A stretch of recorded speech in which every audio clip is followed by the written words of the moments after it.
இதுல நீங்க நிறைய பேரு கவர்மெண்ட் ஆபீசர்லாம் வந்திருக்கீங்க.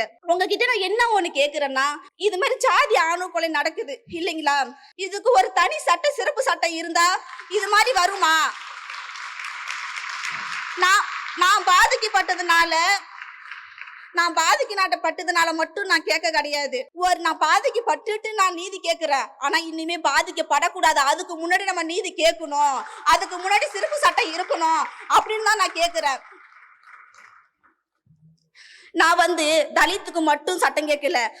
ஜாதி ஆணவ கொலையில பாதிக்கப்படுற அனைத்து பேருக்குமே தனி சிறப்பு சட்டம் வேணும் அப்படின்னு தான் கேட்கிறேன். நான் இன்னமும் எனக்கு டாக்டர் எனக்கு நல்ல வழிகாட்டா இருந்தாங்க.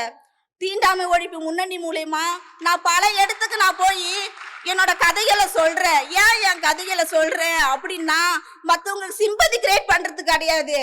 என்ன மாதிரி வேற யாரும் பாதிக்கப்படக்கூடாது.